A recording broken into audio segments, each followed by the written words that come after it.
Shalom, shalom, shalom, mes chers frères et sœurs à travers le monde. Soyez bénis, que la grâce et la paix du Seigneur soient avec chacun d'entre vous. Nous bénissons encore le Seigneur pour ce moment que nous allons partager encore ensemble. Nous sommes toujours dans notre moment d'exhortation. Vous savez qu'en ce moment, je suis beaucoup plus poussé par l'Esprit à vous exhorter, à nous exhorter, afin que nous puissions demeurer dans les voies du Seigneur, que nous puissions remettre notre vie de foi sur les bonnes rails. Et voilà pourquoi en ce moment, pendant ma période de vacances, je me plais à nous exhorter. Vous êtes avec votre serviteur, l'apôtre Jean-Paul Lawson, soyez bénis encore. J'espère que vous allez bien dans vos demeures respectives. Certains d'entre vous, vous êtes également en vacances comme moi. D'autres, vous travaillez encore. Nous bénissons le Seigneur pour toutes ces choses. Même si vous ne travaillez pas, même si vous n'êtes pas encore en vacances, bénissez le Seigneur parce que vous avez au moins un travail. Vous avez de quoi satisfaire vos besoins, vous avez de quoi pourvoir à vos besoins. Donc c'est aussi une grâce de Dieu. Je suis encore dans la joie ce matin de partager ce moment avec vous. Nous sommes aujourd'hui le 22 août 2023. Que le Seigneur soit béni parce que certains d'entre nous, nous ne savons pas que nous serions encore en vie jusqu'à ce moment-là. D'autres, nous ne savons pas que nous serons en bonne santé. D'autres, nous ne savons pas que nous aurons une famille.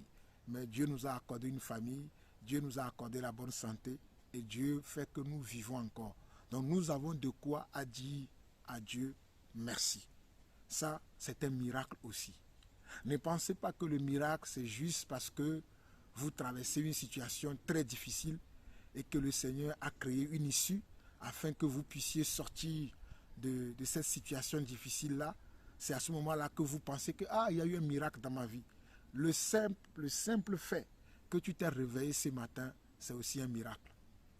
Le simple fait que tu respires l'air libre, que tu peux mouvoir les membres inférieurs et postérieurs de ton corps, c'est aussi un miracle.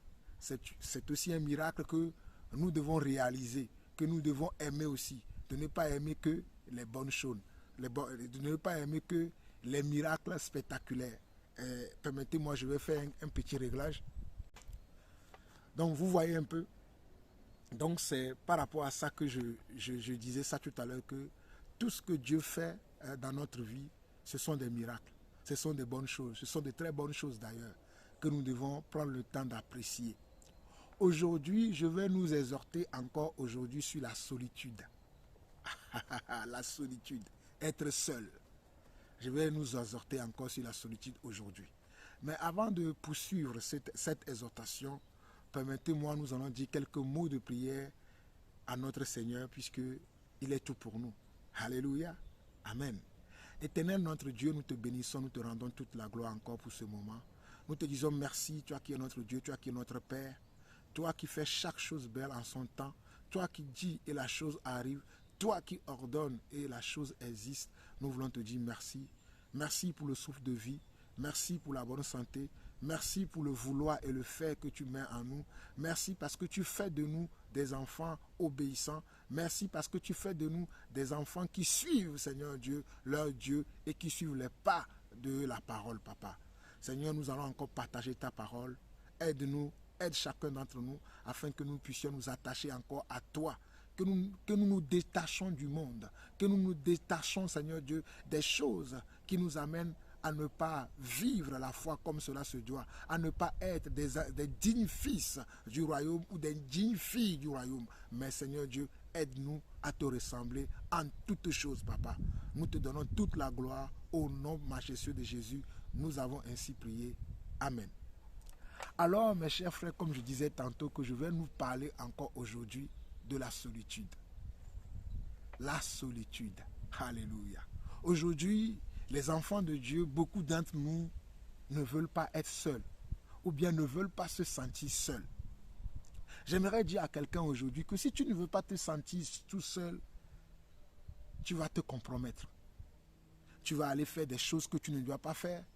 Tu vas aller entendre des choses que tu ne dois pas entendre. Tu dois marcher avec des personnes avec qui normalement tu ne dois pas marcher. Tu dois collaborer avec des personnes avec qui, normalement, tu ne dois pas collaborer, sympathiser, tu vas faire plein de choses que après tu vas regretter. Parce que tu n'as pas voulu être seul. Parce que tu n'as pas voulu être seul. Comme je disais, parce que tu n'as pas voulu être seul. Alors mon frère, où que tu sois, ma soeur, où que tu sois, j'aimerais te faire comprendre aujourd'hui que ce n'est pas d'aujourd'hui, ou bien ça ne date pas d'aujourd'hui, le fait qu'un enfant de Dieu soit seul. Soit seul non pas parce qu'il est méchant, non pas parce qu'il est hypocrite, non pas parce qu'il est menteur, non pas parce qu'il n'a pas une vie digne du Seigneur, mais au contraire, parce qu'il aime le Seigneur, parce qu'il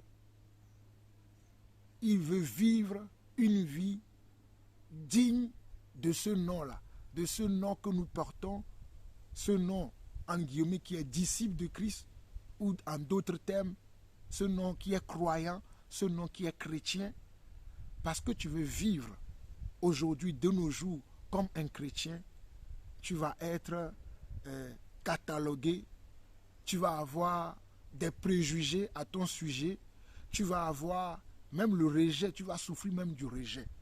Mais cela ne date pas de nos jours. Cela ne date pas de nos jours. Dès le jardin d'Éden, depuis le jardin d'Éden, le premier être vivant était seul. Depuis le jardin d'Éden, je vous le dis, depuis le jardin d'Éden, notre ancêtre, Adam, était tout seul. Donc nous devons apprendre à être seuls. Non pas nous voulons être seuls parce que nous voulons faire n'importe quoi, mais parce que nous voulons être seuls pour demeurer dans la volonté de Dieu. Lorsque Adam était tout seul, est-ce que c'était la volonté de Dieu ou c'était lui-même qui s'est mis tout seul? Mais non, c'était la volonté de Dieu pour lui qu'il soit seul.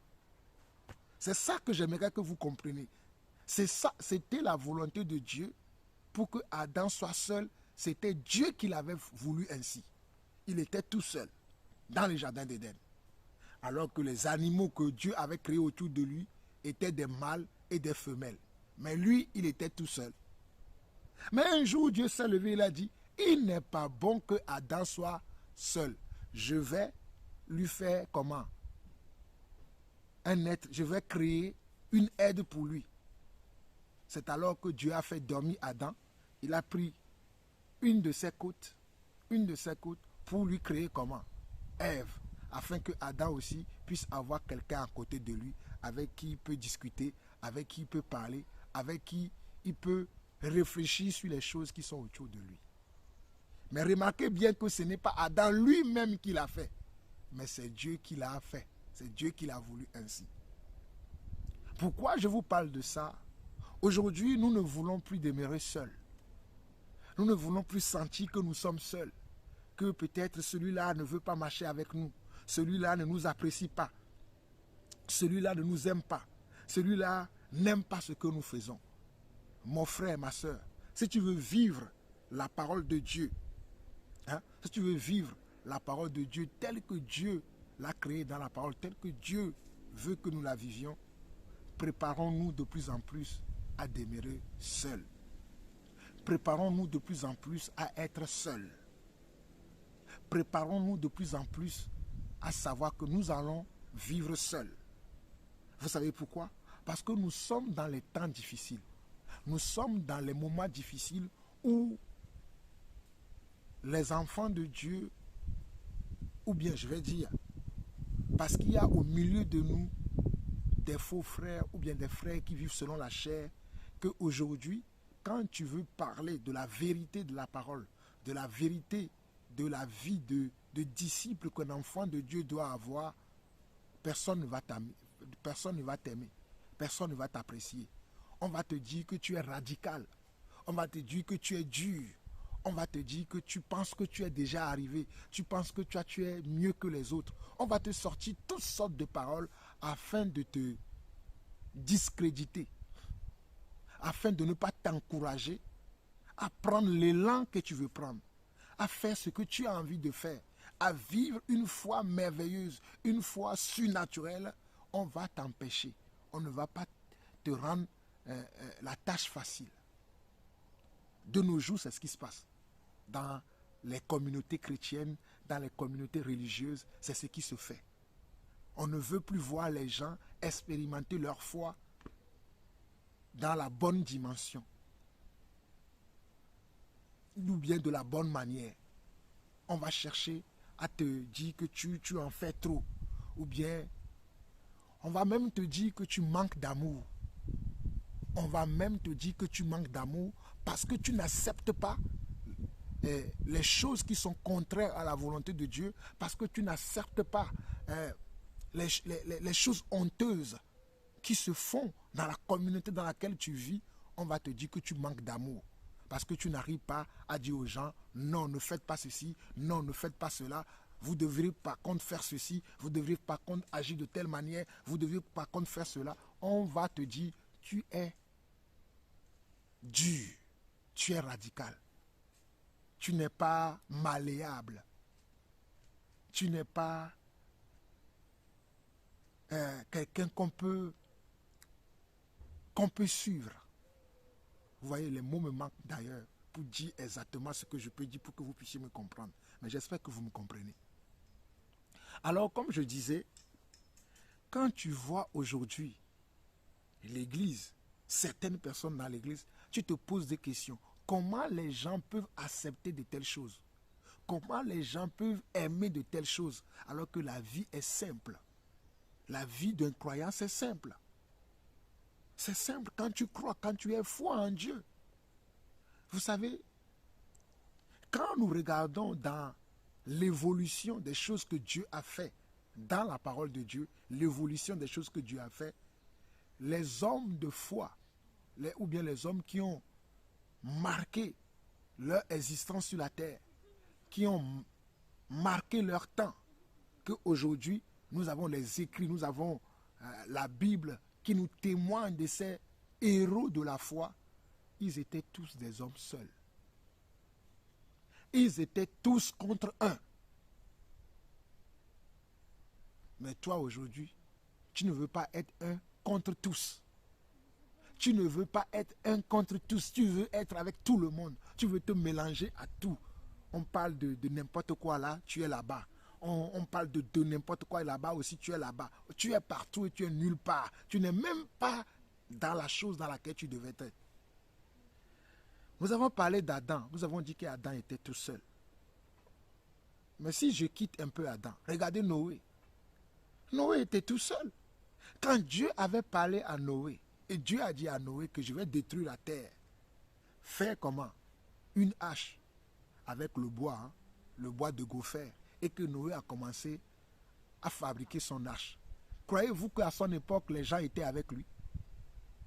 Ben, si les gens étaient avec lui, ben, le monde d'alors qui a été sauvé par l'arche de Noé, où il y avait que Noé, son épouse, ses deux fils et les femmes de ses deux fils, où ils étaient que 8 dans l'arche, c'est parce que Noé n'avait pas, c'est parce que les gens n'ont pas suivi Noé. Ils ont dit à Noé que Noé, tu deviens fou. C'est quoi cette pensée que tu as là? C'est quoi cette attitude que tu as là? En bon, il y aurait un Dieu qui t'a parlé qui va détruire la terre. Et que toi, maintenant, tu as commencé à fabriquer une hache pour pouvoir sauver toi et toute ta famille. En bon, on va voir quand est-ce que ce Dieu-là va venir te sauver. C'est comme hier, je parlais avec un de mes oncles qui vit en Belgique, qui m'a demandé, vous les croyants, vous dites toujours que Jésus va revenir. Mais c'est quand est-ce qu'il va revenir? Quand est-ce que votre Jésus, là, on l'attend depuis là, quand est-ce qu'il va revenir? J'ai rigolé un peu. Je lui ai dit, ça va vous surprendre, mais c'est qu'il reviendra un jour. Il reviendra un jour et beaucoup seront surpris. Vous voyez? Donc, pourtant, cet oncle-là dit aussi qu'il croit. Hein? Vous voyez? Cet oncle-là me dit aussi qu'il croit. Mais il me dit, mais pourquoi on dit qu'il va revenir? Ça veut dire que lui-même, il ne comprend pas ce à quoi il croit. Il n'a pas une certitude de la chose à laquelle il croit. Il est juste un religieux. Parce que cet oncle-là, il fréquente une communauté. et dans leur communauté, on ne leur enseigne pas vraiment la parole de Dieu. Donc, ils ne connaissent même pas l'histoire de Jésus-Christ. Voilà pourquoi je me suis permis de lui enseigner cela, de lui parler de ça. Je dis, tu vois pourquoi quand je parle des fois, je dis qu'il y a des gens qui sont des religieux, mais qui ne comprennent pas ce que c'est que la parole de Dieu. Parce que si tu étais vraiment un croyant, tu saurais ce que la Bible dit à ce sujet. Tu vas dire, ben vous les croyants vous dites ça, mais comment ça va se faire? Pourquoi depuis ça n'arrive pas? Donc j'ai pris le temps de lui expliquer que dans les Écritures même, il y a des passages qui disent que cette chose-là va arriver, mais parce que Dieu patiente pour que la multitude de personnes soient sauvées. C'est pour cela que ce n'est pas encore arrivé. Mais il y a une chose dont nous sommes sûrs, c'est que ça arrivera un jour subitement. À l'insu de tout le monde, cela va arriver. Voilà pourquoi il faut être prêt tous les jours. Maintenant, si nous revenons à ce que je disais par rapport à Noé. Lorsque Noé fabriquait son arche, les gens certainement se sont moqués de lui. Voilà pourquoi Noé avait été sauvé, lui seul, et comment? Et toute sa famille. Mais toi, aujourd'hui, tu ne veux pas être seul. Tu cherches la compagnie d'un tel, l'amitié d'un tel, la fraternité d'un tel. Mais un tel dont tu cherches l'amour, dont tu cherches l'amitié, ne partage pas les mêmes convictions que toi. Ne partage pas la même foi que toi. Mais sous prétexte que l'amour supporte tout, tu veux aller avec n'importe qui. Il est bien vrai que l'amour supporte tout. Mais l'amour ne se réjouit point de l'injustice. L'amour qui supporte tout ne se réjouit point également de l'injustice. Donc il y a des choses qui sont injustes devant toi, que tu vois dans la communauté, que tu vois des gens faire autour de toi, que tu vois des gens dire autour de toi. Mais sous prétexte que nous demeurions dans l'amour, tu vas tout accepter. Regardez bien, les héros de la foi étaient souvent tout seuls. J'ai parlé tout à l'heure de Noé. Regardez Abraham. Abraham vivait dans la maison de son père. Il était à l'aise dans la maison de son père. Il était tout brillant. Un jour, il va entendre Dieu lui parler. Dieu a parlé à qui? À toute la communauté dans laquelle Abraham vivait. Bon, quand je parle de communauté, je parle de sa famille à ce moment-là. Mais c'était à lui seul que Dieu s'est adressé. Et quand Dieu s'est adressé à lui, Dieu lui a dit, quitte la maison de ton père. Quitte la maison de ton père, va au loin, et là je te bénirai. Abraham a écouté, non? Je suis sûr que lorsque Dieu a parlé à Abraham, quand Abraham va parler à son père va dire, mais qu'est-ce qui te manque ici? Tu as tout ici. Donc tu aurais entendu un Dieu qui t'aurait parlé. En bon, ce Dieu-là était de telle couleur. Il avait quelle tête? Il se nomme comment? C'est Abraham seul qui savait ce qu'il avait entendu. C'est Abraham tout seul qui savait ce qu'il avait entendu. Voilà pourquoi Abraham n'a pas hésité à quitter la maison de son père. Il était tout seul à quitter la maison de son père. Lorsqu'il allait quitter, il a parlé avec toute sa famille. Ceux qui étaient intéressés à le suivre, pour qu'ils le suivent. Il y avait son neveu Lot qui l'a suivi. Il n'y avait que son neveu Lot qui l'a suivi. Même dans le cas d'Abraham, il a eu la chance même que Lot l'a suivi. Mais à un moment donné, Abraham et Lot vont se séparer. À un moment donné là, Abraham et Lot vont se séparer. Pourquoi Abraham et Lot vont se séparer? Quand ils ont quitté la maison de leur père et ils sont partis, ils vont arriver dans un territoire où ils ont besoin de nourrir leurs bêtes, de nourrir les animaux qu'ils avaient.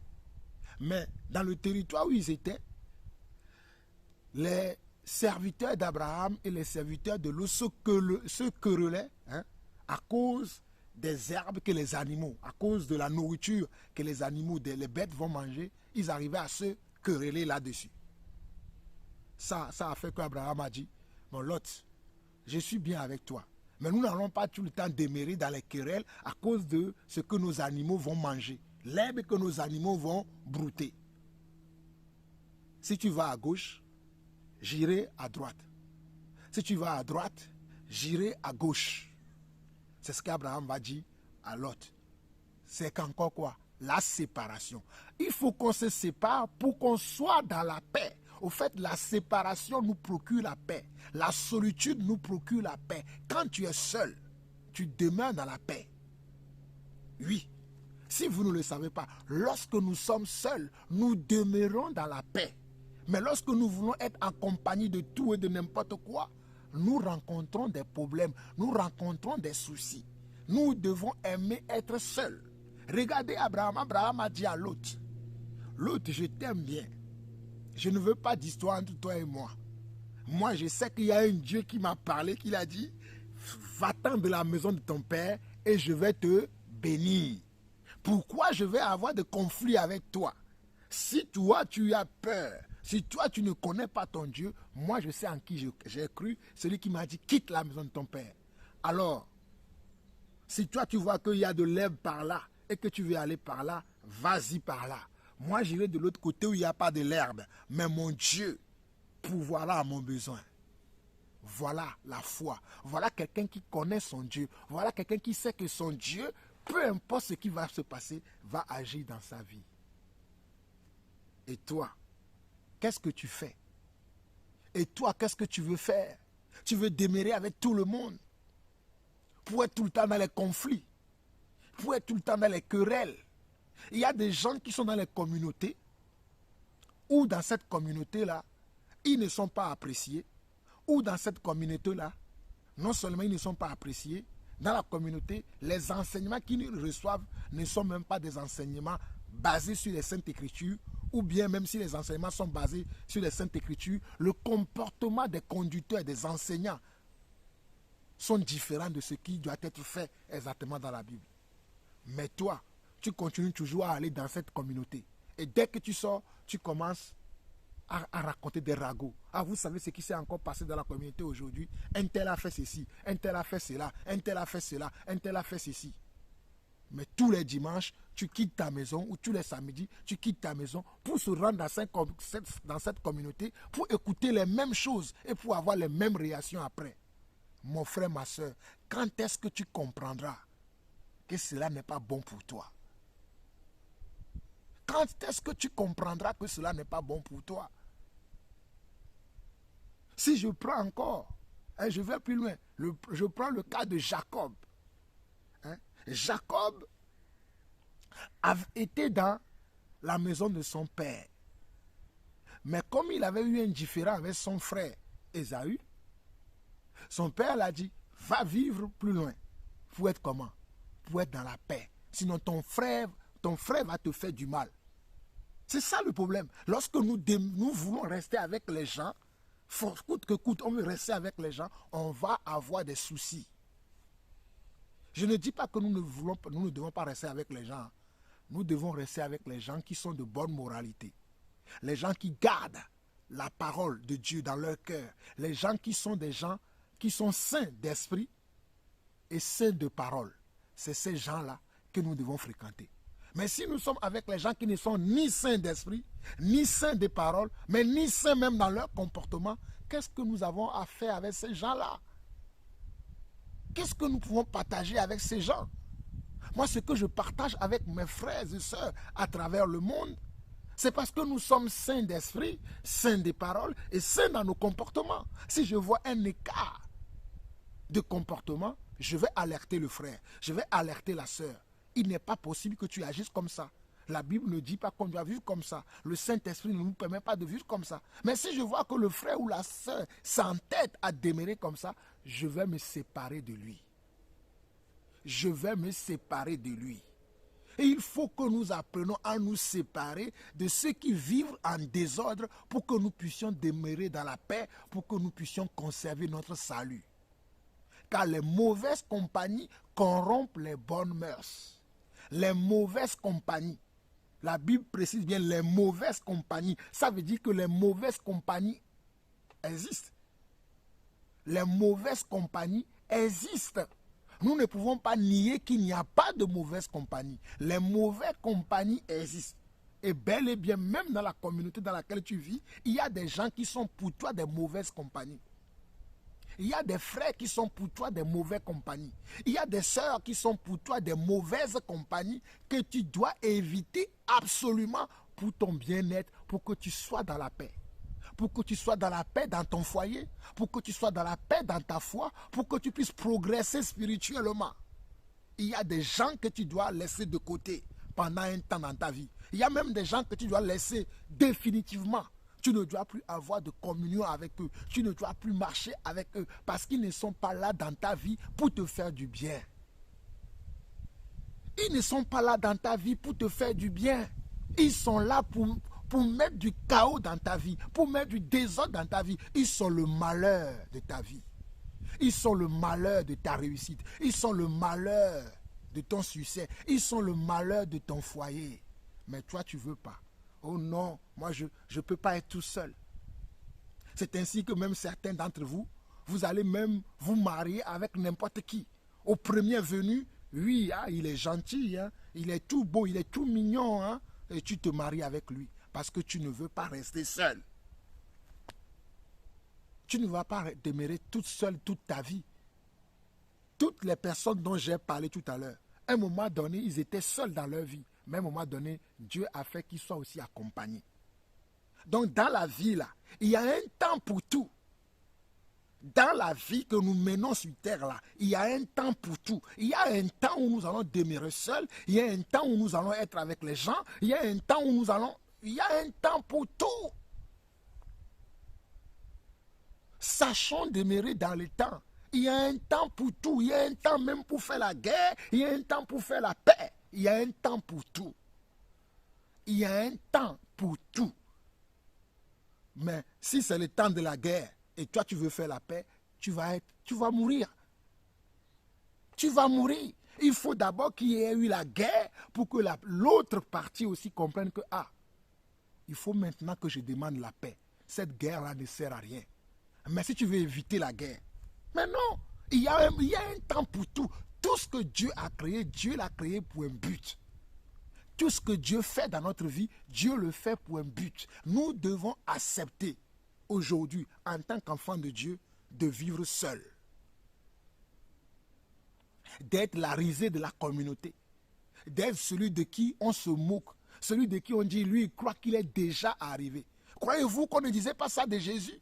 Lorsque Jésus arrivait dans les endroits, on se moquait de lui. Oh, on faisait même des réflexions sur lui. Vous croyez que nous n'allons pas vivre la même chose? Voilà pourquoi vous voulez vous compromettre dans le péché, dans l'égarement, dans les choses qui n'ont rien à voir avec la parole de Dieu. Parce que vous cherchez la compagnie des gens. Vous voulez être aimé partout. Vous voulez être adulé partout. Vous voulez être apprécié partout. Coûte que coûte, vous voulez qu'on parle de vous. Parler mal de Jean-Paul Lawson. Jean-Paul Lawson n'a rien à faire de ça. Ce que Jean-Paul Lawson cherche, c'est de plaire à Dieu. Parler mal de Jean-Paul Lawson, ce n'est pas grave. Ce que Jean-Paul Lawson cherche, c'est de plaire à Dieu. Oui, ça va me faire mal. Ma chair va souffrir. Ma chair va souffrir. Mais après, je vais me dire, ça ne sert à rien. Je continue la marche. Je continue le chemin. Je ne vais plus m'attarder sur certaines choses parce que le chemin est long, parsemé de beaucoup d'embûches. Le chemin est très long, parsemé de beaucoup d'embûches. Mais moi, je dois être prêt pour arriver au bout du chemin. Je ne vais pas m'arrêter sur le chemin. Je dois arriver jusqu'au bout du chemin.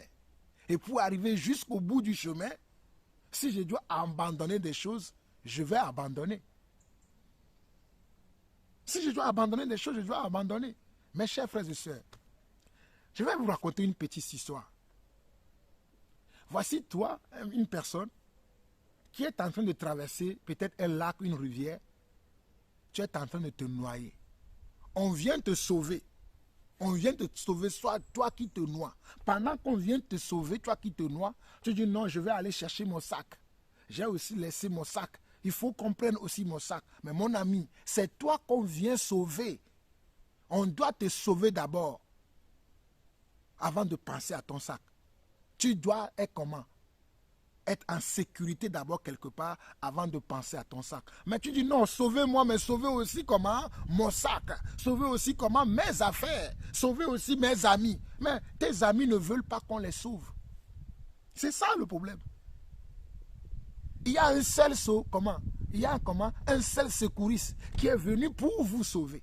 Il va faire comment? Il va vous sauver un à un. Il prend d'abord Jean, il va le mettre à l'abri en sécurité. Après, il vient chercher Pierre, il va la mettre en sécurité. Il ne peut pas prendre tout le monde en même temps.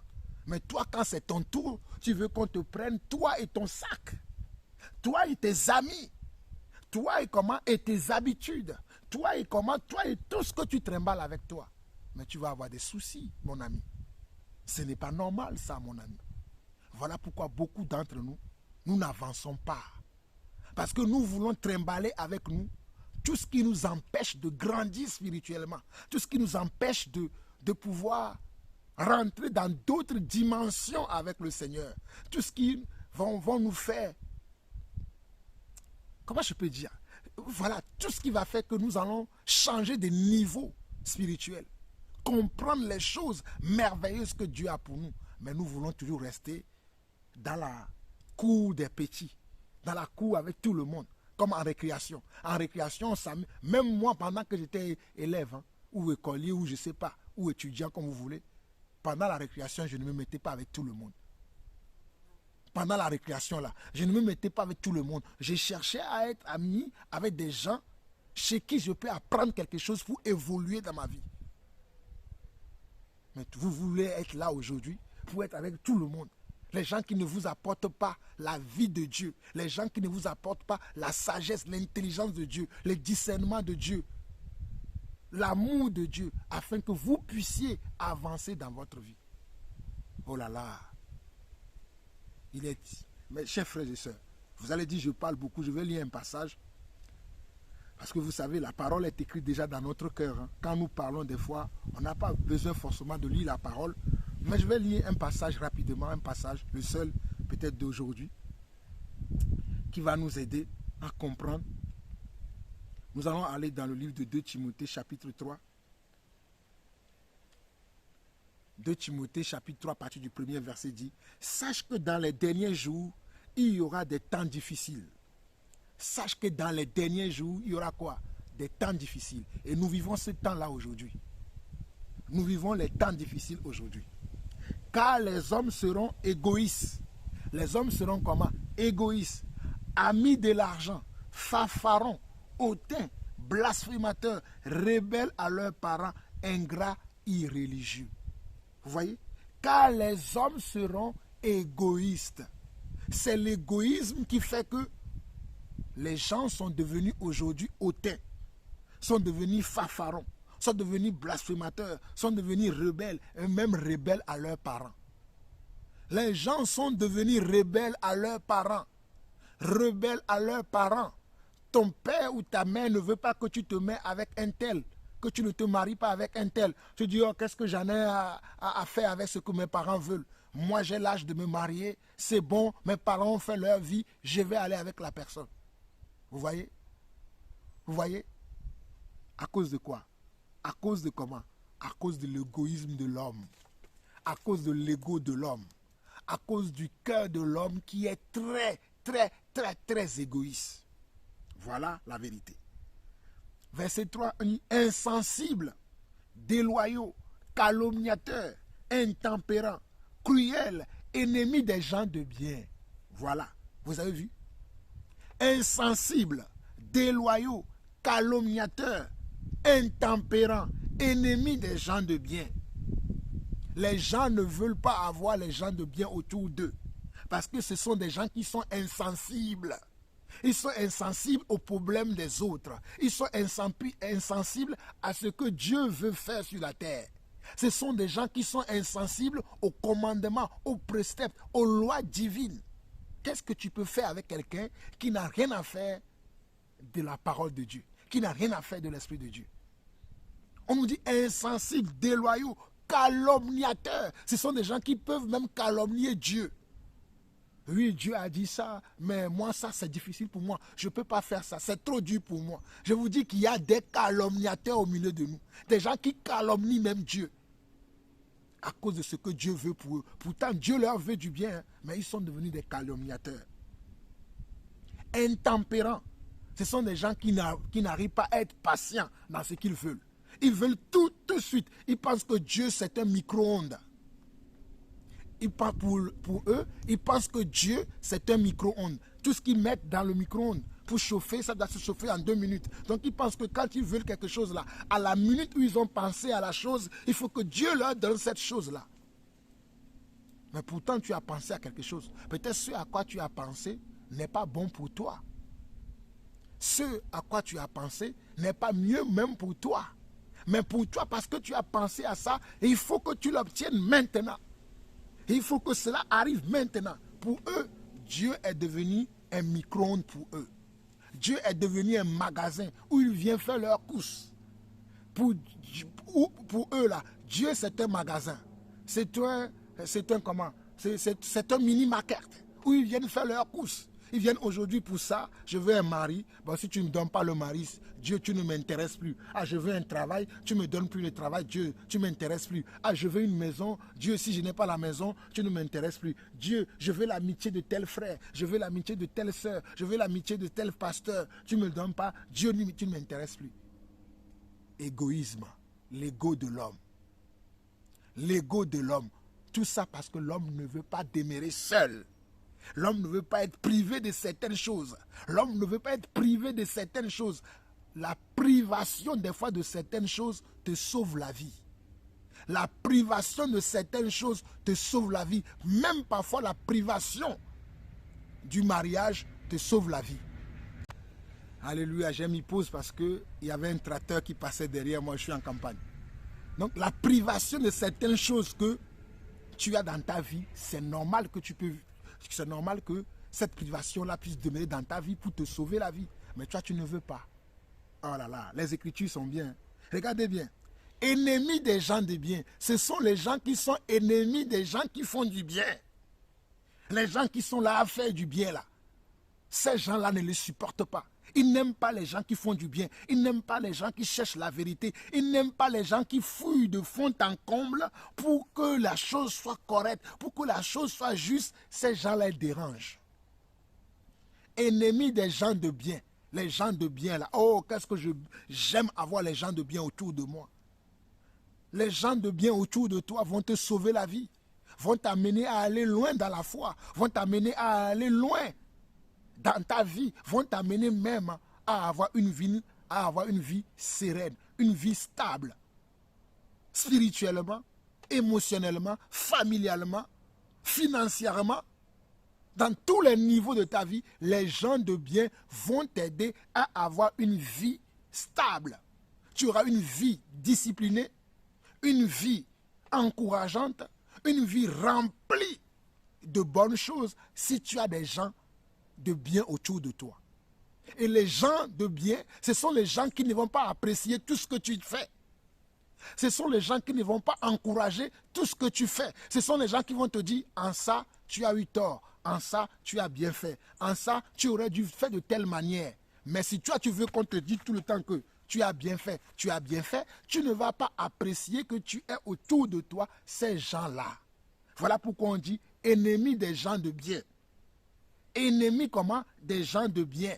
Nous avons au milieu de nous les gens qui sont ennemis des gens de bien. Je continue. Le verset 4 dit, traite, emporté, enflé d'orgueil, aimant le plaisir plus que Dieu. Ce sont des gens qui sont traites, emportés, enflés d'orgueil, aimant le plaisir plus que Dieu. Regardez bien, les gens sont des traites, ils vont comment? Vous connaissez la traîtrise, non? Vous savez comment un traître agit, non? Nous avons au milieu de nous des traîtres. Et le premier traître, c'était qui? C'était Judas. Le premier traître, celui qui a premièrement maîtrisé l'art de la traîtrise, c'était Judas. Il a trahi notre Seigneur Jésus. Et aujourd'hui aussi, nous avons au milieu de nous des frères et des sœurs qui nous trahissent. Ils vont te trahir, tu vas te dire, mais le frère là sur qui je comptais, la soeur là sur qui je comptais, la soeur là avec qui je partage tout, le frère là avec qui je partage tout, mais j'ai tellement enseigné sur ce sujet, j'ai tellement exhorté sur ce sujet. Comment se fait-il que le frère, comment se fait-il que la soeur agisse comme ça? Voilà parce que nous avons des traites au milieu de nous. Jésus l'a vécu. Et toi, tu ne veux pas la vivre. Ah, mon frère, ma soeur, c'est la bonne nouvelle pour toi. Aujourd'hui, tu vas aussi vivre la tétrise de quelqu'un autour de toi. Donc, accepte-le. Traite emporté, enflé d'orgueil. Ce sont des gens qui sont emportés et enflés d'orgueil. Emporté veut dire quoi? Ce sont des gens qui, comme ils veulent tout de suite, vous allez entendre, ce sont des gens qui sont très charnels. Oh, moi, je suis fatigué de telle situation. Je suis fatigué de ceci. Je suis fatigué de cela. Mais dans la Bible, Dieu n'a pas dit que nous allons avoir tout de suite. Hein. Dieu n'a pas dit que tout ce que tu veux, tu vas l'obtenir tout de suite. Hein. Dieu n'a pas dit ça. Dieu n'a pas dit que tout le monde va t'apprécier non plus. Dieu n'a pas dit que tout va être facile pour toi. Mais parce que la chose n'est pas facile pour toi, tu es emporté. Ce sont les gens qui s'emportent. Vous allez voir que même quand vous parlez avec eux, ils vont commencer à vous dire, ils vont s'exaspérer devant vous. Ils vont avoir des gestes, vous allez voir que, ah, celui-là ou celle-là, elle est très charnelle. Celui-là, il est trop charnel. Il ne comprend pas qu'il y a des choses qu'il doit vivre, qui sont dures. Hein. J'admets que ce sont des choses dures, mais tu dois l'accepter comme ça. Tu ne vas pas dire non, je ne veux pas le vivre, mais tu dois l'accepter. Parce que c'est la volonté aussi de Dieu pour toi.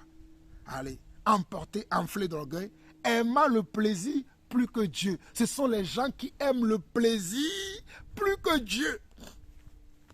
Ce sont les gens qui aiment le plaisir plus que Dieu. Je précise encore, on dit, ce sont les gens qui aiment quoi? Le plaisir plus que Dieu. Le plaisir de forniquer, le plaisir de mentir, le plaisir d'être hypocrite, le plaisir d'être orgueilleux, le plaisir d'être menteur, le plaisir d'être des rapporteurs, le plaisir d'être médisant. Il y a des gens qui ont le plaisir d'être médisants. Oh, la sœur, tu ne sais pas encore ce qui s'est passé? Ah, le frère Jean-Paul, ah, il a encore fait des problèmes avec son épouse. Il a encore tapé ses enfants. Ce sont des gens qui sont médisants. Ils vont raconter des histoires, des ragots même des fois sur les gens. Parce qu'ils sont quoi? Ils aiment le plaisir plus que Dieu. Le plaisir à faire des choses mal. Plaisir à forniquer. Ce sont des gens qui ne sont pas encore dans le mariage, mais ils ont des petits copains et des petites copines à l'église. Ils sont tous dans la chorale, dans la louange, dans le groupe de jeunes, dans le groupe de ceci. Mais ils aiment quoi? Le plaisir plus que Dieu. Le plaisir de la chair, le plaisir de plaire, le plaisir d'être aimé, le plaisir d'être apprécié. Le plaisir d'être aimé partout. Jésus n'était pas aimé partout. Jésus n'était pas quelqu'un qui était aimé partout. Sois comme Jésus.